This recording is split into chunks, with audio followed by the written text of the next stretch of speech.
Today, in the finale of our two-part COVID story, Travis and Francis come together.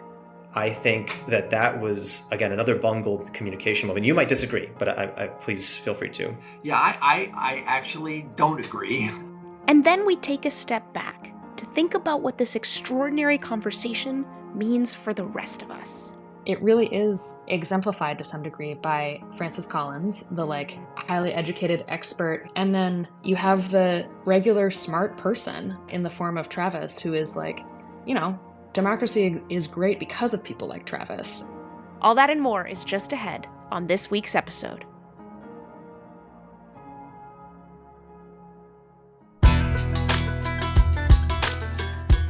Welcome to A Braver Way, a show about how you, yes, you, can disagree about politics without losing heart.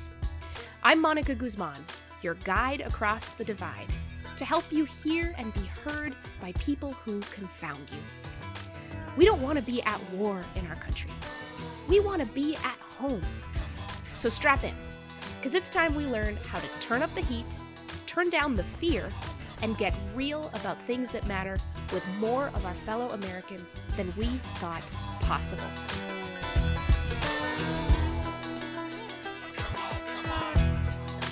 Hey everyone, welcome to part 2 of our two-part story, taking a plunge into the cold, sharp, and often hostile waters of America's divide over COVID.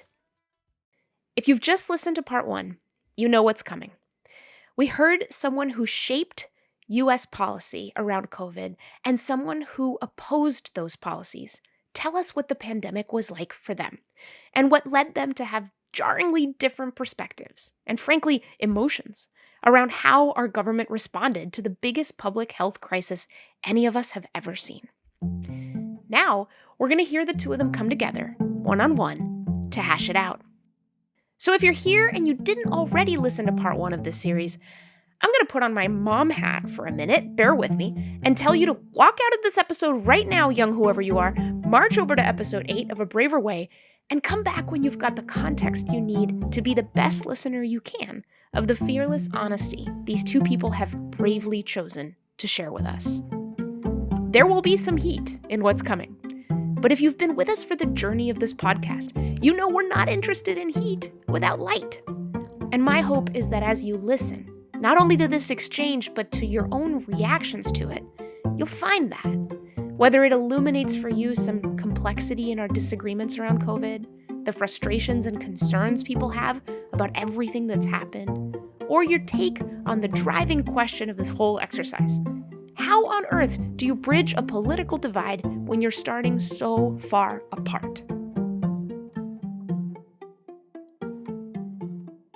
When we last talked with the two people at the heart of this story, they had just shared their answers to a pretty direct question. What went wrong during COVID, in your view, and where do you place the blame? Dr. Francis Collins is the former head of the National Institutes of Health. As a member of the White House task force charged with setting strategy during the unfolding crisis of the pandemic, he had a hand, a big one, in shaping the U.S. response. Here's part of his answer. Certainly there were blunders. The government did things that ticked people off. And then there was a huge impact there of social media and cable news, who fairly quickly adopted, at least in some instances, a contrarian point of view. And to be honest, we had a president during 2020 who was giving very mixed messages. And pretty soon, it became much more of a political question, whether you were interested in being vaccinated, than a scientific question. And frankly, some of what was going on social media was evil. It was not just people confused. It was people intentionally spreading around false information and sometimes making money off of it as well. Then there's Travis Tripodi. As Travis went through the pandemic in New Hampshire the way most of us did, making choices around what to say or do in response to COVID policies set by others, he grew increasingly opposed to a lot of them. Here's some of what Travis had to say. On top of thinking that, we didn't do a great enough job accounting for the vulnerable in our society, I do think that we were responding to a lot of things in fear. And I think, to me at least, there was a discrepancy between when we claimed that things were backed in science and things that were more backed in people that did science that would then offer advice based off of their expertise. And it was not necessarily using the scientific process to come to conclusions, and specifically with regards to public policy. In part 1, you heard Francis and Travis share their COVID stories individually. Now I'm going to drop you back into the conversation right at the moment I finally invited them to turn to each other. Now keep in mind, this is not the first time they've clashed on COVID. Francis and Travis first came together in an amazing way at the Braver Angels convention in July of 2023. Travis had heard Francis speak at a session about COVID that left him very frustrated. Then Francis saw Travis struggle with that frustration at a session the next day. After that session, Travis approached Francis, and they began to talk, and talk, and talk, all the way through a lunch they never actually got up to go get and eat. They were so engrossed in their conversation. Ready for another one? Let's go.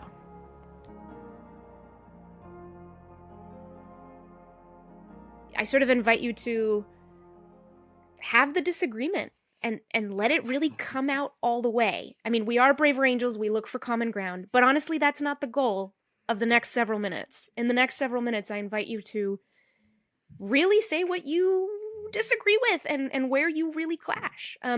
So yeah, where to begin? Let's see. I guess I'll ask you to respond to each other's positions on what went wrong during the COVID response, and speak directly to each other, disagreeing at will and going back and forth as you'd like. So Francis, I think the number one thing that I guess would take exception to with the summary is the idea that the trust was lost with the public figures because of misinformation or something that people were not getting. I think from my perspective that trust was lost because information was not shared adequately. There was a certain amount of paternalism in the decisions that were made by the government saying, you don't need to understand this, just this is what it is. And when things were said to be followed by, say, like follow the scientific process, I think that was not always true. For the COVID vaccine, it was like, this is our best bet given the information we have and the environment that we're in right now. And I think that wasn't communicated super well, that the amount of uncertainty that existed in those decisions. So I think that, yeah, I would just take exception to when we say that the trust was lost, that it was lost because of some external force and not the actions taken by the actual people making the decisions. So I wouldn't disagree about the fact that the trust was damaged by the people conveying information, and I was one of them. But I do think there was a significant role of really misinformation and disinformation coming from a lot of sources of people who really didn't care so much, it didn't seem, about looking at the evidence, just had an opinion that they wanted to dump on the world through some post on Twitter that was going to get a whole lot of retweets. And that was hard to watch, to see that. I guess the other thing, I have to talk about vaccines, Travis, because that information was pretty darn public. The trial results for those 6 vaccines, every one of those, when the trial was unblinded, and again, these were rigorously double-blinded controlled trials. When they were unblinded, the data was discussed in an all-day public meeting by FDA's experts who were not government employees and had nothing to gain by this. And then they made an official recommendation that this is something that everybody should want to take. And that got published pretty quickly in the New England Journal. It's not as if the data from these trials of 30 or 40,000 people was hard to find. And yet 50 million people, for whatever reason, decided it wasn't trustworthy. And you know the data. Commonwealth Fund says there are 234,000 people in graveyards that didn't need to be. That's just horrible. That makes me want to cry. And that was That was the biggest failure of all the failures, because somehow science gave an answer that a lot of people turned away from, and a lot of people lost their lives. How could that have happened? If there's one question I want to ask, how did we get that far down into a denial of the facts that could have saved lives? I think there's a couple of things there that I think are really interesting. The first thing is with regards to natural immunity, and this is something that we discussed in our conversation. I did not feel as though the considerations given to natural immunity were adequately publicized, and I personally do not feel as though they were adequately considered in the clinical trial methodology. I think that from what I understand during our conversation, what you had said is that you more or less assumed that there was no way to determine between somebody who had COVID and hadn't had COVID. So you just considered the population all the same. Now, to me, I wouldn't have done the same thing. And I think that that's a big gap and something that wasn't communicated around very well. So people saw that and latched onto it and said, they're lying to us or something. They're like, they're not even considering natural immunity. What's going on? Like, they must be hiding something, or they must be trying to, specifically deceive us because they're not. Why aren't they talking about them? If they were talk about them, yeah. So there it is. You're talking about the default is to assume that somebody is actually carrying out some nefarious action because something hasn't been explained. And I can see that happened a lot. But how did that become the dominant reaction when something was not entirely clear? Oh, it must be because they're actually evil people and they're trying to hide something from us. I know most of the people in the public health community, they are good, honorable people who are doing their best under terrible circumstances. And to have them immediately assumed to have these kinds of really evil intentions, it's just hard to imagine. How do we get to that point where, as a society, we made those assumptions about people's motives that were really unjustified? Well, I think that's the question or the problem that Braver Angels is trying to solve generally. Mm-hmm. However, I would say in this particular situation, you have an environment and a history in this country of a pharmaceutical industry that has heavily, there's lawsuits that have been levied against these pharmaceutical industries for not having the best interests of the patients at heart. So you have an environment where, and just give you an example of the pandemic, you have, I keep going back to this in my mind, where Rachel Maddow on MSNBC coming on and saying that the vaccine protects you against transmission. If you get it, it stops there and then it doesn't go anywhere else, which we know is not true. And then... Did we know it wasn't true then? Because remember, we didn't really understand about transmission until several months went by and we had a new variant. Well, Rachel Maddow didn't know, and she was saying it with certainty. And then cut to commercial, it's a Pfizer commercial. And, I think that environment allows people to, cultivate a lot of mistrust. And I think that in your role as a government official and people in those roles that were communicating what was true and what was not true, there was a missed opportunity there to say, listen, what Rachel Maddow said was not true. We don't know that. Or whatever the situation was, that's one example, but whatever the situation is, to stand up and correct the record when we knew that it was more of a guess or a optimistic perspective than it was scientifically backed fact. And I think that there was a gap there. I accept that. I do think maybe a little bit of sympathy ought to be extended to the Rachel Maddows of the world who are looking around them, seeing the risks of people dying and thinking, if I can say something that will get somebody who's not paying attention to go get their vaccine, I might save somebody's life. That doesn't justify making a statement that's not fully backed up. And I'm not trying to excuse it, but I think you can kind of see from the human motivational perspective why that might be a temptation. Especially if you sort of feel like you get, well, I often did, 20 seconds to try to convey a message of some sort.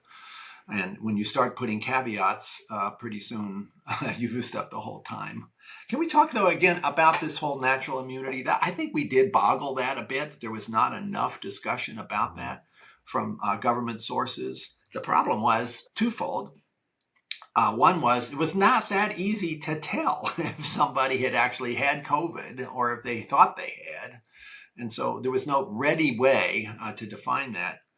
I guess the other, I mean, you quoted the Israeli study. I'll quote you the Kentucky study, which said that if you did have natural immunity, you were somewhat protected against another infection. But if you had natural immunity plus a vaccine, you were better protected. So even people with natural immunity looking at benefits and risks would be better off getting the vaccine anyway. I believe that. I mean, I've had COVID, but I still got my vaccine booster 6 months later because I believe that's going to increase my chances of not having a terrible outcome. And I think the data is pretty good there. So what I did object to was people, and some of them were politicians, saying natural immunity is probably better. And if you've had COVID, you should blow off these people telling you that vaccines are important because they're wrong. And they did not have that data to say that. I think that's a fair point in the cases where that was true, that people were making an equivalently bold statement on the other side saying that they knew something that they didn't know. In my experience, though, from somebody at my level, of involvement with the pandemic, just kind of like being like watching the news and getting all of my information from the news, it was more important that when I had a question on natural immunity, I didn't feel like I could get an answer, and that the answer was dismissive when it was answered. It was like, well, just get the vaccine. It doesn't matter. It's like, well, that's not fair because there are risks to the vaccine, and each individual person has to take into account those risks. And that brings up kind of like another like aspect that I think is like not very well communicated or very well evaluated, which is the idea of the different impact based off of age. So age stratified approaches. And so I think that it was very reasonable to say that given the results of the vaccine, given the fact that you didn't have a great idea of how natural immunity impacted it, that people at highest risk, the elderly people, etc., should get it. Probably still a good idea. But people that were young, people that were healthy, people that were, and really, didn't have as much natural risk to the to the virus, maybe didn't need to get it. And I think that was, again, another bungled communication moment. You might disagree, but I please feel free to. All a benefit versus risk calculation, and I think the risk of the vaccine was extremely low. You could argue that for young males who are adolescents, where maybe there's a 1 in 10 or 20,000 chance of myocarditis, which is self-limited and from which you get better. Lots of young people died of COVID. 40% of the people who died were under 65. The idea that it's only the really elderly people that are going to end up dying without a vaccine is not true. And a lot of people with other comorbidities are younger and were also in trouble. So, yeah, I actually don't agree that there's some sort of point where you could say, well, now you're young enough and healthy enough that you don't need this. Where's the data to say that that's the right answer to the benefit risk calculation? So fair point, Francis. I do think, however, that at that point in time, it really needed to be a conversation between each individual and their healthcare provider. And I don't think that was really what was happening. There was massive media influence on how people were making healthcare decisions. And that media influence, as I've stated, I think was suspiciously funded by the company that was selling the actual drug. So one thing I wanted to ask you that I think is the, kind of like the question that I'd like to ask the other side generally, but maybe you in particular, Bring it on. is that when it comes to the decision-making processes, I think it was often communicated that every decision that was made was scientifically backed. And in my experience, it doesn't seem as though that was the case. And in that there was often times where fear was influencing some of the decision-making around public policy. And there was often the case where people would kind of do some like scientific work, get a good, like a directional, decision based off of that work, a study that was done, and then a policy was prescribed based off of the limited information, in the limited study that was done. And so I guess I'm curious, like in your perspective, like how much was each of those decisions, like how much was 100% explicitly scientifically backed? How much was very expert backed, like more like this is our best guess based off of, all of the information we have at the moment? And then how much was really fear based, where there were decisions that were made that was just like, we don't know what's going on, so let's do the most conservative thing. And that's a question that I've had. That's a good question. But I would challenge whether you can actually separate public health decision making between the science and the danger that you're facing, which you could say is causing the fear. If you have a circumstance that's not a big deal, well, you can afford to be very thoughtful and get more data before you say anything. When people are dying around you, yeah, that's a danger. Yeah, there's a fear. Yeah, you are forced, therefore, to make decisions with imperfect data. And that was happening all the time. Sometimes the data was good enough, you were fairly sure you understood what was going on. Sometimes it was more of a guess. But when you say fear, I think for the public health folks, the fear was really more, what should we do in a circumstance where there is danger to people's lives? And if we are making the wrong decision or being too slow about the decision, we're going to make things worse. So let's look at the data we got. Let's admit that it's really not what you would like to have in the ideal world, and then decide, okay, this is what's going to happen. A lot of that happened in the Situation Room during 2020 in the group that Mike Pence chaired, and I was part of that. But a lot of the decisions there were being kicked around by the Surgeon General, by Debbie Birx, by Tony Fauci, trying to look at the data and make a decision, and Pence then trying to push people, are you sure of this? I think it was actually a pretty good process, but it was woefully inadequate if you wanted to say you knew everything you needed to know, because you didn't. So thank you both. Travis, I'll let you just give your kind of closing thought, and then I'll move us on. So go ahead. Okay, sorry about that. I could go all day long. Yeah, this is good. I'm just curious, Francis, given that what you're saying that, that there was uncertainty in those decisions, do you think that the uncertainty around those decisions was adequately communicated? Or do you think that it was sometimes communicated like this is science? I think the latter. Yeah, I that is my number one lesson for what went wrong during COVID from the perspective of public health communication, that the uncertainty was not conveyed. Every time a recommendation was made, there should have been this, and this is the best we can do right now with the information we've got, which is imperfect. So y'all try to not be surprised if we have to change this next week. All right. Thank you all. You did it. Okay. I'm gonna, can we just kind of do a quick stretch? Sure.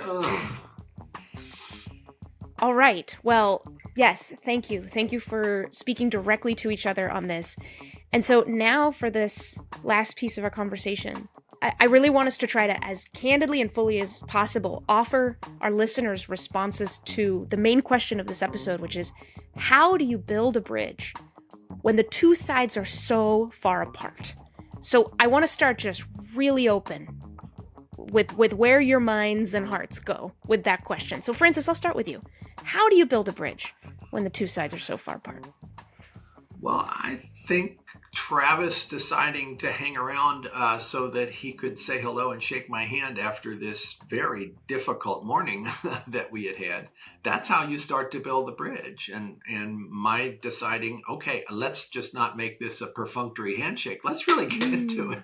And I think when you encounter a circumstance where there's a range of people's views and you can tell that you're like really far apart from some segment, that's the segment you ought to go straight to and try to have a better chance to understand. Not in an aggressive, I'm going to prove you wrong, but like, okay, I can tell you feel really strongly about this. Tell me why. And that's the start of building the bridge. Which I'm But that's assuming the is a only way bit we get scary. Yeah, sure it It's is. certainly scary, I'm sure, for a lot of listeners imagining bringing this into their own lives. So, Travis, I'll just ask you really directly, was it scary? I think that being vulnerable about how you feel about things is always scary. And reaching out and communicating, because you have so much uncertainty about your own like knowledge on the topic. And I think that like that's the way. I really do think that having conversations, having difficult conversations, having healthy conflict is the way that you bridge these divides. I think that it's really important that we are able to, between individuals, reach the humanity in the other person by saying like, oh, this is what I think, and this is why I think this. And then, people can really see, okay, well, they're not evil. They just think that because they have a different fact in their mind that they're focusing on. Their priority is a little bit different. And I really think that that's the way that we bridge the divide between individuals. I think that there's a bit of a different need when it comes to bridging the divide at like between an authority figure and an individual. And I think that in order for us to kind of move forward and kind of like rebuild trust, that there really needs to be a high degree of accountability, whatever that means, with the people that are in decision making positions. Because Francis, you and I can connect over our shared humanity, right? And I like you as a person. But there are decisions that you made during the pandemic, or people under you made during the pandemic, that had significant impacts on my life that I need accountability for, as a member as a citizen of this nation, right? And I need to understand that, like, why that decision was made. And so, in terms to moving forward and rebuilding trust, I really think it's important that these conversations are had not between myself and yourself, but publicly at the highest level between authority figures on both sides, to really get to the bottom and to say what was right, what was wrong. Let's do a root cause analysis, understand, without trying to put anyone in jail, or anything like that. Really understand like where we went wrong and how we can improve. Good faith conflict from people that really know what happened and what needs to happen differently. Yeah. Here's one where I'd love sort of an itemized list if possible. And first to Travis, what did you get from the conversation with Francis that you had over the non-lunch at the Braver Angels convention, and perhaps here as well, that was more satisfying to you than what you experienced in the public sessions? And one of the reasons that I ask that is because, Francis, as has come up, you're an authority figure. You had, quite a bit of power and responsibility at a very key time for America, etc. So you're coming in, with a different role to play. So yeah, what did you get that was more satisfying in those one-to-one conversations? Yeah, so I think one of the things is that it's the iteration of a conversation that is really like necessary. Say more about that. What is the iteration of a conversation? So so Francis might put forward his perspective on a situation, say national immunity, including national immunity in a vaccine study. And then if I'm not allowed to respond to that, it's like, well, I don't agree with it, right? And then it dies there, and I'm just like, well, there's so many questions that I have, but I'm able, in a conversation, I'm able to say, okay, well, I think, what really happened here? Why did you decide that you can't consider national immunity, or you didn't want to consider national immunity, or was too difficult to consider national immunity? And then Francis comes back with his explanation. And, I'll be honest with you, I didn't love the answer, but the process of iteration and not feeling bottled up at that first bit, like, does allow a level of like therapeutic, experience where it's like, okay, well, yeah, I don't love the answer, and I maybe would do it a little bit different, and I'd like to hear, how we could maybe do it better in the future, but I'm not angry, and that's, I can't really explain more than that's just a feeling that I have like going through that process. Well, I want to zoom into that because what you're calling therapeutic, I want to unpack that a bit. So Francis, is there something about, what is it, like a relief of anger, the therapeutic piece that also ties to trust, or the fact that you can respond to something where in the other context, the sort of lecture hall type of thing, you just, they would move on to the next topic and you were like, ugh, and there was nothing to it. So Francis, I'd love to turn to you. What's coming up for you when you think of what he just said about there was some kind of release, something therapeutic? How do you think of that same dynamic? Oh, it's taking conflict, which can be very unpleasant, and transforming it into like what Travis has been calling healthy conflict, where you actually have the chance to understand each other, as opposed to just feeling like this guy really doesn't like me and everything I'm saying seems to make him really upset and angry. It's like, no, wait a minute, let's figure out what the issues really are. And then I'm going to learn something by understanding that perspective that I needed to know. I won't necessarily agree with it, but I'm going to learn why this person feels that way. And that's very real to them. And so it should be real to me as well. And then just as I think we've kind of in this conversation had the chance to talk about some very substantive issues and disagree, but understand each other and kind of recognize why we each feel the way that we do, then it feels like a conflict that has a gain to it instead of just a loss. It elevates your understanding instead of just making you want to run away. And coming back to accountability, I can see how the gain is the understanding. The gain, is the interaction. The gain is the loss, perhaps, of the kind of anger that felt really frustrating and debilitating. Coming back to accountability, coming back to the fact that there's strong disagreements here in a sense that, hey, there's right and wrong and you did the wrong thing or you did the wrong thing. Is there a connection there that you see? I think the accountability settles on one in conversations like this, settles on me, that the next time there needs to have been a learning curve here. And I wouldn't have gotten on that learning curve without having this sort of substantive conversation with Travis and with other people who have things that I needed to hear. I'm going to all of these conferences about science communication and what went wrong and what do we need to do to regain public trust, because you can see all the surveys showing that public trust in science has taken a nosedive since COVID.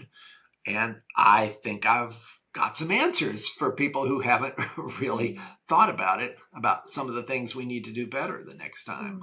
And I mean, I'll share something of an assumption that I have, I guess, with both of you. And the assumption is that many people in your position, Francis, who occupied, some responsibility and some authority through this issue, are maybe not taking as much time to talk to folks who have very different perspectives and have felt unheard. It's possibly the case. We're all different. I think some people are more ready to run towards this problem and others maybe kind of ready to just run away because it was so painful. And they took so much abuse. And let's not gloss over that. There were some people who really were trying to do the right thing for no personal gain, who were treated just awfully and who were suffering PTSD and just don't even want to think about this. Right. So Travis, parallel question. How did you get to the point where, you had your frustrations, you had your anger, and yet you wanted to talk to Francis?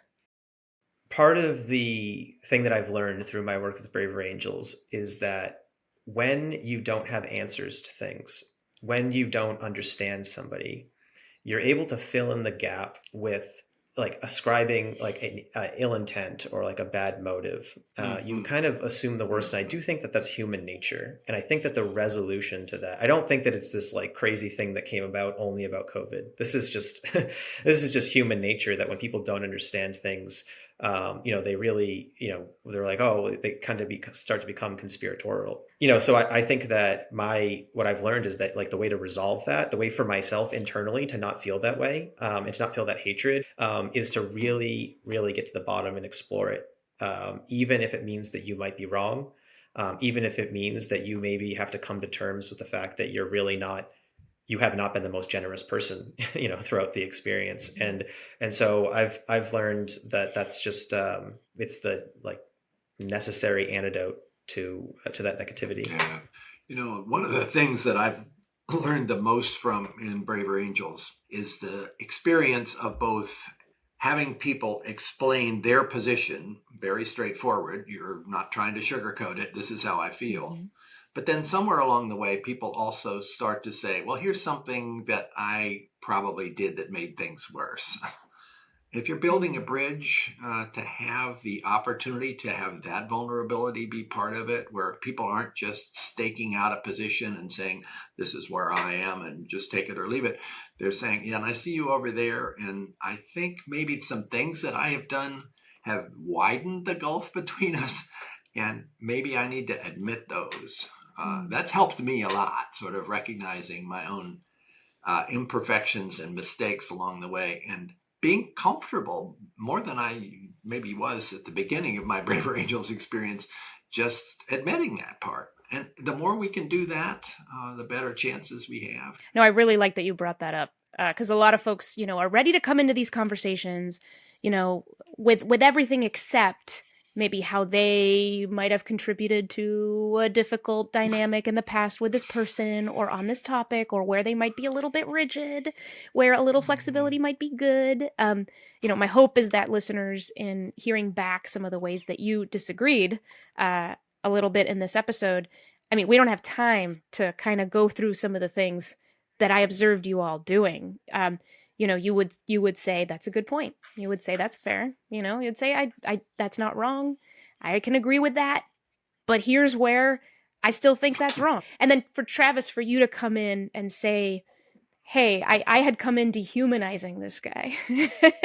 And to be honest about that, and Francis, obviously, you played a role where you were just confounded by the fact that folks weren't just going along with a lot of the stuff and the distrust that came up, and you decided to go and try to figure it out, right? So, yeah, these circumstances that brought you together at the convention, pretty extraordinary, and hopefully a model for others, if these moments can exist and can happen and can repeat themselves. So, final thoughts from either of you, for listeners who, they've been through this with you, but they're thinking about their own places, probably different issues as well, where they are just stuck and they cannot imagine.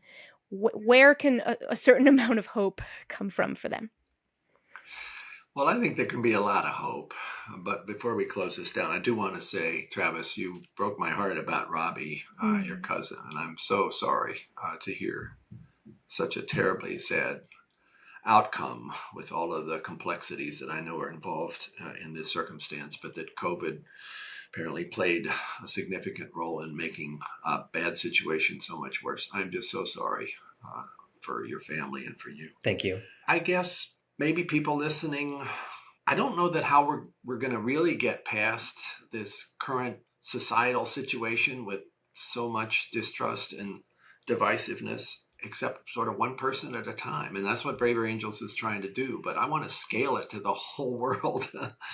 But that basically has to be because people decide to take a risk, as Travis did when he reached out to me that morning. So yeah, if you're listening to this and there's somebody that you think has a very different view, maybe even one that seems really misguided or a little threatening, but you think it's a person who otherwise is the kind of person you might have wanted to talk to, well, just decide, get together, say, okay, let's try this out and figure out how to listen and understand one person at a time. Now, it'd be helpful if you had Mónica there with you, because that would probably... Honestly, I don't know. I think you moderated yourselves for the most part, but that's my opinion. But it just feels like we've got to take this opportunity as individuals to try to be part of the solution. I think there's a lot of America that's probably ready for that, not quite sure how to start. Well, just start somewhere. Travis? Yeah, so I would actually take it one step further and say it's not one person at a time, it's one conversation at a time. If anybody is listening to this that shares or that comes at this issue from my perspective of being skeptical of the COVID public health response, I would say that there is a lot of good that can come from one conversation and allowing yourself, putting aside all of the evil that you think that the other person embodies, and allowing yourself to see the humanity in the other person. I listened to Francis speak once, and I was angry. We had a conversation, and I felt great. I listened to him speak again, and I was angry. I should stop speaking. You mean it doesn't all go away after one conversation? I read news articles that didn't make me feel great about, whatever. And then we've had this conversation, and, I feel good in that I sense your humanity and I trust your humanity. But it's even now, after all of that, it's not the end. I'm not totally convinced. You haven't bamboozled me into getting rid of all of my convictions. Darn, I thought I was making progress here. And so we're not going to resolve everything with one conversation. It's one conversation at a time, and you should take the most difficult person in your life, whether it's your mother or your brother or the former head of the NIH,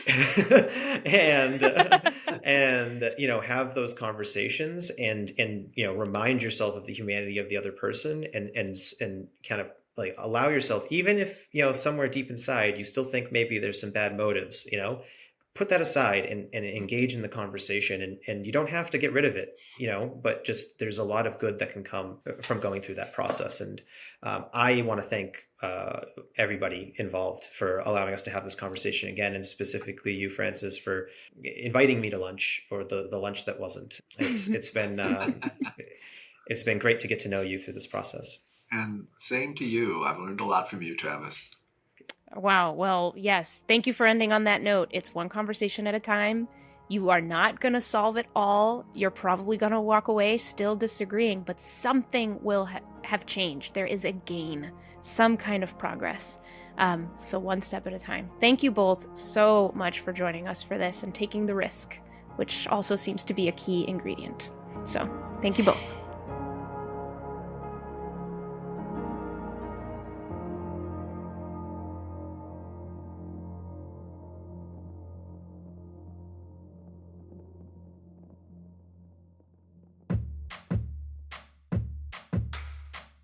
Before we move on, I want to tell you about one of our supporting partners, Friends Committee on National Legislation.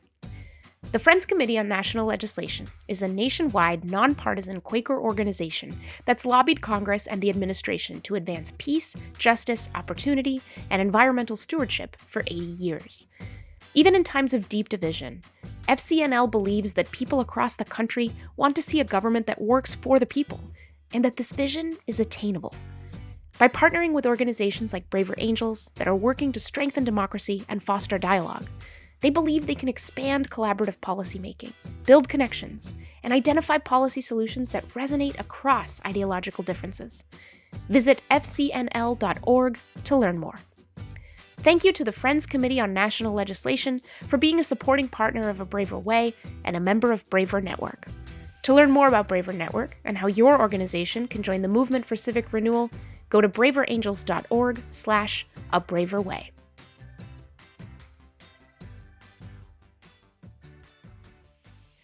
So what we heard back there from Francis and Travis, I submit to you, is something we don't get to hear every day. Two people with very different experiences, frustrations, and levels of influence on a volatile issue not just disagree, but explore the contours of that disagreement with each other. And they kind of hinted that they would keep going. I don't know about you, but I'm really inspired by this. And you might be thinking, wait, Monica's at Braver Angels. She wrote a book about curious disagreement. Isn't she like a master of doing this? Here's a deep, dark secret. No! I mean, yes, I have a strong sense of what works. Yes, I have a strong sense of how to put it into practice, and I'm better at it than your average internet troll. But I'm human and consistently applying the strategies time and again with some issue that means loads to me, staying totally honest and totally civil, while emotions boil inside me and all I want to do is hide or tell them they're nuts. It's still hard. Which is why we can't stop looking for models and dissecting the strategies and practicing. The point, of course, of this whole podcast. So we've listened back to a pretty powerful model right here on this episode. And to help me dissect the strategies, I'm once again joined by my good friend and a red to my blue, April Lawson. All right, April, here we are. Here we are. We have just done something we haven't done before on this podcast. We've invited two people who disagree in a huge way on something really tough to just go at it, to engage each other. And it's because the question that we're chasing down this episode, this two-part episode, is how do you bridge a divide when you're starting so far apart? So we're going to do something a little different. And we're basically going to unpack some of the tools we heard them use in their conversation. So the prompt is just when Francis and Travis engaged each other, disagreed openly, what did they do that worked? Why do we think it worked? And how can people apply it to their own life? So can I just say real quick that please. I thought that what they did was really brave. And I am also kind of impressed. I heard this is my work, right? So I'm around a lot of conversations like this. And there were several moments where I was like, ooh, he said that. How's that going to go? And then they flowed with it. They moved, they responded. I know, right? Yeah. Anyway, I noticed myself listening so intently that if a kid came up, while I was listening, I was like, shh, or I paused it and backed it up. Like, I hear that again. So, yeah, totally. That's what was going on. So the first thing I want to point out is not necessarily something that I witnessed happening, but not happening, because I think it's so important. I did not hear in this conversation any sign of fear of the other person. So the way I think about that is, in a prior episode we did about trauma and trauma response, fight, flight, freeze, or fawn. So fight, if you hear people fight as a defense in a disagreement, they might be accusing each other or there might be personal attacks. I heard none of those. With flight, you'll want to get away from the conversation, but they actually wanted to keep going. With freezing, that's happened to a lot of us, I bet. Certainly happened to me, where you have this sort of deer in headlights moment where your thought stream seems to escape you. And it didn't seem like either of them lost track of their thoughts with each other. And then finally, fawning, when you end up sort of performing agreement for the sake of pleasing the other person or trying to get yourself out of some dangerous place. So I wanted to point that out because that is not easy to get to in a lot of circumstances. But what it is sign of in this conversation is, first of all, the fact that it wasn't their first conversation. They spent that non-lunch lunch at the Braver Angels convention, being in the presence of each other in disagreement, not avoiding it, but getting into it. And I think that probably cultivated the kind of goodwill that allowed this disagreement to be so constructive in the first place. Yeah, I agree completely. I think you're totally right that the fact that it wasn't their first conversation is very much part of why they were able to turn it up to that level of heat and still not get burned. But yeah, what else did you notice? So another thing, April, that I saw them doing is sculpting their conversation so they were really clear about, I see where you're coming from here. I see that. I agree with that. But here's where I disagree and I want to go deeper. And it's a sign of how their disagreement could move and build momentum because they were able to do that. That's sort of sculpting. That's sort of splitting. I'm given material by whatever you just said, and I'm hearing it, and I can distinguish the part that I'm like, I'm with you here, but I'm not with you here. Let's keep going there. And I think that's a really effective way to build momentum in a disagreement that keeps it moving. Absolutely. And part of what enabled them to do that, I think, is that they trusted each other. They were both open enough to be able to sort of retain their, the prefrontal cortex was still online. They were not in fight mode, as you said. Right. That's the kind of thing that can be hard to do, and hard to do in a way that is where you have where it's clear in your tone that you're curious rather than fixating on the place where the other person's wrong or whatever. And so I want to just take a second and talk about that piece, because I think that you are right to point out that they were not in fight, flight, freeze those places. And I just think that there's, there are things that they had going for them that helped them be able to navigate that way. And the good news is that people can, like, anybody can create a version of those things. I also just want to sort of skip to the punchline and say that Travis said, find the person in your life that you disagree with the most and go talk to them. And I love the spirit of that very much, because it says, don't give up. Keep trying, right? Like, that person still matters. You don't give up on relationship with them. And I totally, like, that's beautiful. However, I do want to also say that there are how that happens is really important, because, of course, most of us have tried to talk to that person and it hasn't gone well, right? And so, like, I think it's worth going through, like, what are some of the reasons that this was able to take flight? So one of the ways that they were set up for success is that they had the benefit of a formal setting. And I run debates, so I'm partial to formal settings, but they knew that, like, okay, this is not just, shooting the breeze with my obnoxious family member. This is like, we are like going to have a conversation. And so there was, what that ultimately generates is intentionality about how you show up and how you engage. And the good news is that anybody can choose to do that, right? Like, you can, if you're going to go and talk to that person, that really difficult person, you can sit yourself down and say, okay, I want to go into this and I want to show up as my best self. Mm-hmm. And, like, making a plan for that, I think, is really important, like doing active prep for that conversation and knowing, for example, what your goals are. So for these two, I don't know if they would say it this way, but I feel like the goals were moderate. Like, I would not recommend going and having a first conversation and expecting everything to get fixed, right? Like, you've got to start with, like, my goal is something like understanding better, getting their perspective better than I have before. And that's it.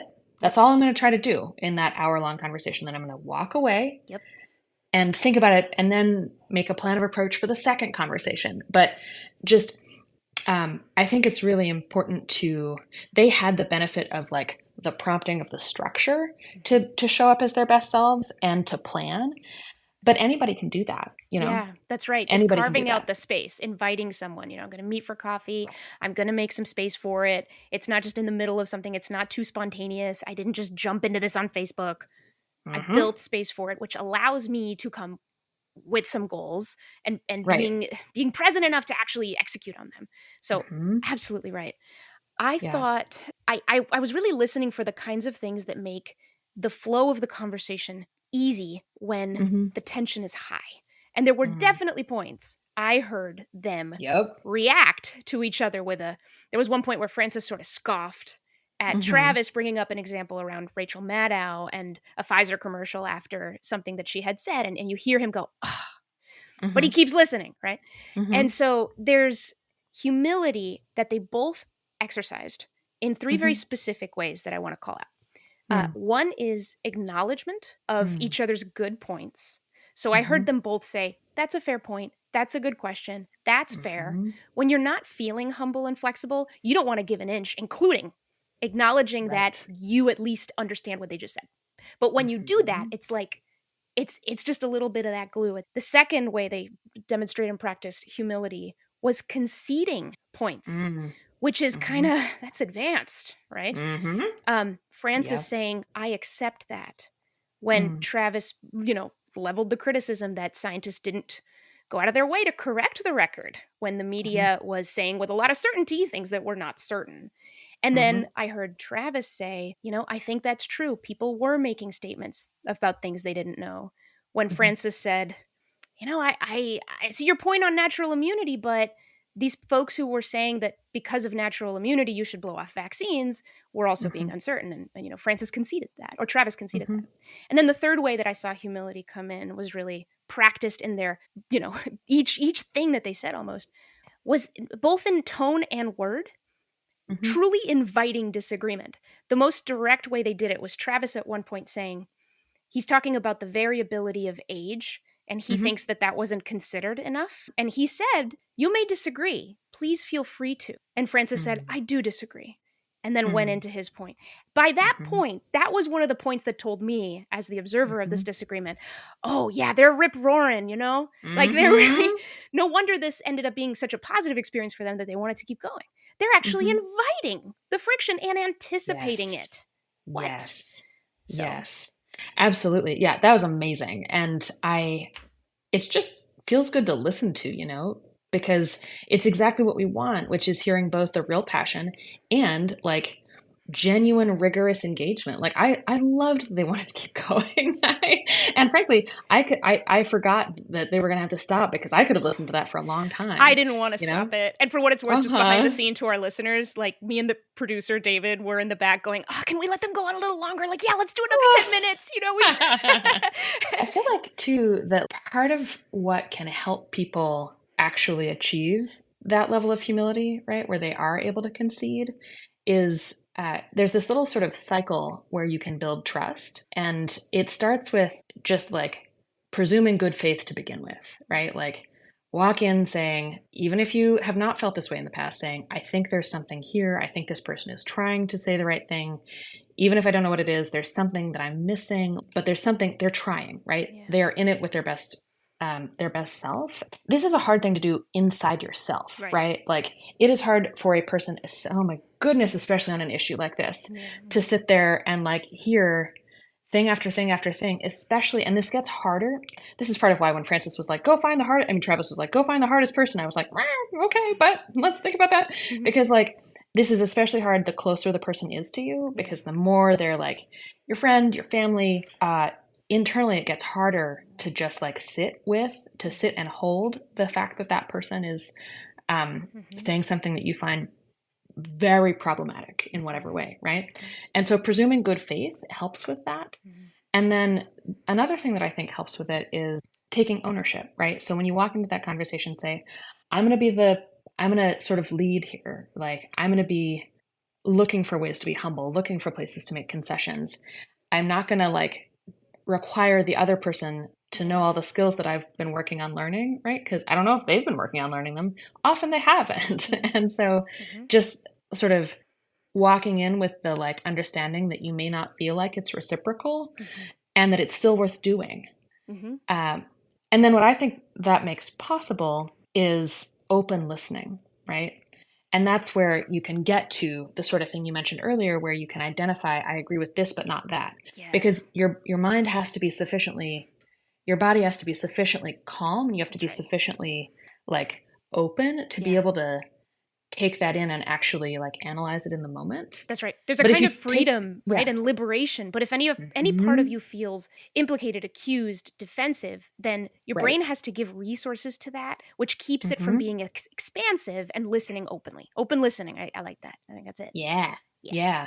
And I think also one of the things that I was thinking about as we listened to them, I feel like with COVID, there's a dynamic that's sort of reflective of some of the red-blue divide, but but there's also different stuff. And I feel like it really is exemplified to some degree by Francis Collins, the like highly educated expert who has the ostensible structures of power and like what some would say a monopoly on truth, right? Like he has all of that sort of formal power. And then you have the sort of regular smart person in the form of Travis, who is like, you know, democracy is great because of people like Travis and the sort of independent thinkers who will like say like, you know, I see your structure, I see your power, but like, I've got power too. I can think about this too. And what I feel like they did that has not happened in America around this conversation is I think the authority figures have trouble listening all the way through to the regular folks. Because I think it's threatening and it's, and to be fair, like it's often also like the language that is used to critique is not always kind. Right. And Francis pointed that out. You know, there's a lot of abuse being thrown, right? But there's also just a lot of power that people have to live under when they feel that they can't ask a question and expect to be taken seriously. And that can suck. For sure. And to be honest, like I understand that that we're all people and that it's hard to listen when the critiques are so pointed. And with power comes responsibility, you know, and so I think that it is on them to listen all the way through. And there are techniques for this, right? Like you can take breaks, you can walk away and come back to it tomorrow. Like there are ways to, and so I think that that's a sort of an area for growth but that Frances, oh my goodness, is modeling in a like just like saintly superhero like let's state way. the obvious about that, because I think a lot of the ways that people encounter, critical voices on something like COVID is online, where there's no body, there's no real person, it's an avatar, it's a bunch of opinions being thrown around. It's so hard to engage with that in any way productively. So there's just not that many opportunities. That's the other thing. There's not that many opportunities for someone who had the power that Frances did, even to interact meaningfully and personably with someone who was more in a skeptical role. People like Frances have the power to completely avoid that if they want to. They absolutely can.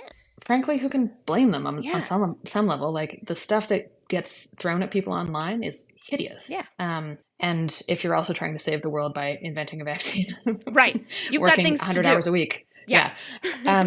On the flip side, and actually that also speaks to what I think is the, I guess, area for growth of the other side, which is that Frances and Travis did, which is they did presume good faith. And, I understand, once again, this is natural. And Travis even said this, like, for disempowered people to assume the worst about the motives of the other side.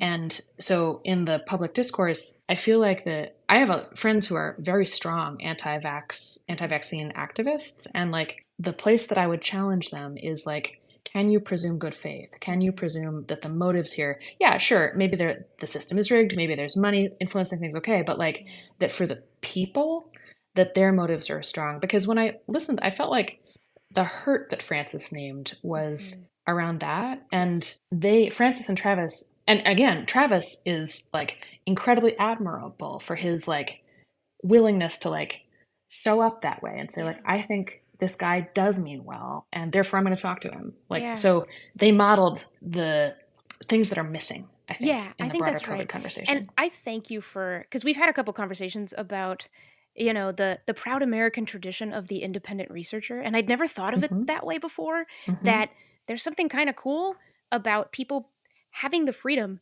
to not conform to what you're supposed to believe in, and not adopt the consensus and want to do their own thinking. And there's a part of me that thinks there's probably sort of a natural immunity that a society has when it has enough people who are tending towards skepticism and not wanting to conform and feel comfortable enough saying, no, I'm not okay with this. I'm going to quit my job because this isn't okay with me. There's a lot of people who just wouldn't do that because it's so hard to do. One of the most powerful moments from this for me was when Travis told Frances, there are decisions you made during the pandemic that had a significant impact on my life that I need accountability for as a citizen of this nation. I thought that was one of the most important things, having talked to him prior to all of this, that he really felt he needed to say. So when I think about the dynamic that you are giving, where it's likely more of a hard thing for folks in his position to assume goodwill in those who they see as having power over them. And it makes me think of, and when you're at work, it's easy to hate your boss. Right. Exactly. You know what I mean? Like if you're a kid, it's easy to hate your parents. Right. Yeah. There's an accountability thing and a power thing that even that they were able to say. Right. Right. Which is wild. Yeah. Yeah. And I thought Frances responded well too. Like, he owned it. He like held that rather than saying, well, if you were in my shoes, you would see how hard this is. Which he could have said legitimately, because it is hard. And he did say it. He did say those things, but rarely as a reflex. No, you don't understand. This, you didn't notice that the scientists did this and worked this hard. Frances would always begin by saying, I agree that was a weakness. He said at one point, but I think that there's some sympathy that I would throw to the Rachel Maddows of the world for being afraid that if they don't speak with a lot of certainty about something that could save lives, then they become responsible for people dying and things like that. Right. And just there's a lot to being able to express yourself in such a way that you'll be able to be heard. Absolutely. Even when you probably want to be defensive. Right. Well, and on the point of being heard, I thought Travis's point about the iterative nature of conversation was just right on key, because the thing about conversations is if you can keep your cool, if you can listen and stay open and follow your lead, Moni, with curiosity. That's what enables people to be heard. That's what enables you to be heard. And that iteration can like succeed. Right. And of course, the internet is the worst thing in the world for this. So It like, really is. you It's know, awful. that's part of it. But I think that's we're made for that, right? We're made to be heard in that way. Yeah. I want to Absolutely. point out one other advantage that they had, but that people can create in their own lives, which is this initial interaction happened at a Braver Angels convention, right? And which is to say, they were in a context which was cueing them towards encounter rather than demonization. Yep. And they had both self-selected in to show up to that. So they had the prompting of the surroundings and also the community around them to show up well and to like be able to risk that. And I think that for all of us in our everyday lives, the way to apply that is obviously, you know, showing up at things like the Brave Angels convention is great, but like in regular life, it's, I would say two things. One is seek that out, seek out the coaching, seek out the support for like, if you're going to go talk to your, I don't know, your friend who just totally disagrees about Israel-Palestine, before you do it, talk to a friend who will like affirm your desire to have that conversation at all, right? Don't talk to somebody who's like, why are you talking to them? Talk to somebody who's like, yeah, well, I don't know what's going to happen, but good on you for trying. And like, and then the other thing is be that person, right? Be that person in your community because that's, oh my gosh. It's like disagreement wingmen and wing women. Yes. I love it. Wing people. Wing people. I don't know what the term is, but that's cool. I love that idea. Yeah. We offer that to each other. Yeah. Like lean on me. Like, you know, let's do a little role play if you need. Like, yeah. I mean, we practice, you know, with our friends for job interviews. Why wouldn't we practice for hard conversations? And so introducing that into your social circle or like showing up that way, like vocally so that people know that that's like, that you can be talked to about that. I think that is what will help spread this and make it, because it's, you know, it's both our mandate, right? Our challenge as people who care about this, which means you, me, and everybody who's listening, is both to do this in our own lives, right? To like go ahead and attempt those conversations, even though they won't all work, and to lead. Yep. For the people around us. I've got a term. It's disagreement buddy. Everyone find your disagreement buddy. Yeah? April, you're mine. I got dibs. Okay. You're going. Yes, dibs. All right, April. Thank you so much, as always, my friend. My disagreement buddy. All right. Talk to you later. All right. Take care.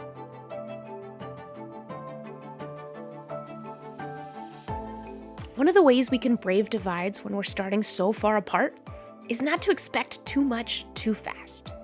There's a quote I hear a lot from Reverend Jen Bailey, that relationships move at the speed of trust. Well, so do constructive conversations. You test the waters with each other. Will they hear me out or rush to judgment? Will they assume the best from me or the worst? Do they think what I think matters? Or do they dismiss me at every turn with their tone, their look, their whole vibe? And you decide based on that how deep to wade, how much to share, and whether you can let your guard down a little bit here, a little bit there, and maybe even, I don't know, enjoy the ride. April said that Francis and Travis modeled the things that are missing in the broader COVID conversation. I think that's absolutely right. And I think a lot more of us are capable of having these kinds of discussions, bit by bit, than we think. Are there disagreements that seem too dark to cross for you right now? Whether about COVID or something else in America's copious offerings of extraordinarily fraught issues? Well, my hope is that there's something you heard here, a strategy, a tool, or maybe just an approach that gave that issue in your mind even just the tiniest little glimmer of light.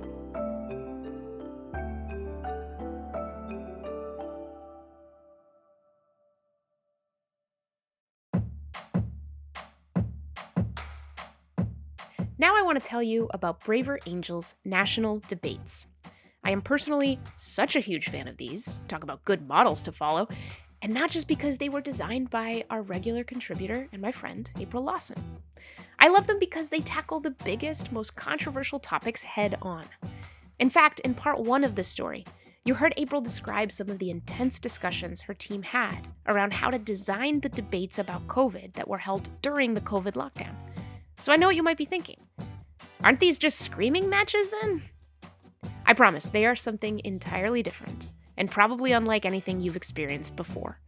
Their special format gets everyone to ask questions, to stay curious, and helps participants both hear and be heard. In the end, you walk away with a better understanding of the issue, more awareness of where the other side's coming from, and you might even be touched and changed by each other's ideas. To learn more about the free online Braver Angels National Debates, check out the link you'll find in our show notes. With that, I'm ready to send you brave souls back to your worlds with a song. It's called Braver to Do by Mia Rose Lynn, and it was one of the honorees in the 2020 Braver Angels Songwriting Contest. Give it a listen.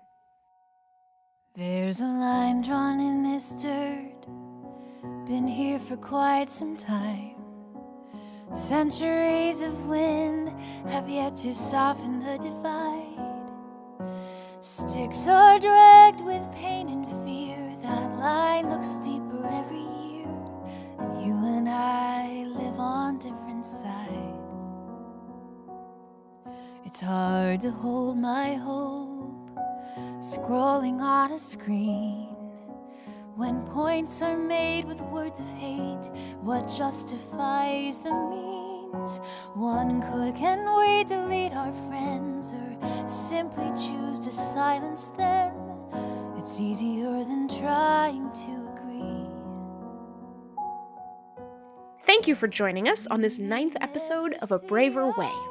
A Braver Way is a production of Braver Angels. We get financial support from the MJ Murdoch Charitable Trust and Reclaim Curiosity, and count USA Facts as a proud sponsor. Our senior producer and editor is David Albright. Our producer is Jessica Jones. Our theme music is by the fantastic #1 Billboard bluegrass charting hip-hop band Gangstagrass. A special thanks to Ben Karen, Don Goldberg, Mike Casentini, and April Lawson. I'm your host and guide across the divide, Mónica Guzmán. If this episode sparked questions or stories or concerns for you, trust me when I say, we can't wait to hear them. You can always reach us at abraverway@braverangels.org. Take heart, everyone. Till next time. If we could strip it down, here's who I think I'd see. A human who's afraid and loves his family just like me. Everything's on fire now. This country is our common ground. We're not enemies. We can help each other breathe. We may never see eye to eye. I'm not expecting we'll change each other's minds. Still, I'm reaching my hand out across this line, 'cause I'd rather see heart to heart. I believe if we both let down our guards, we might find some truth. It could start with me and you. The harder it is, the braver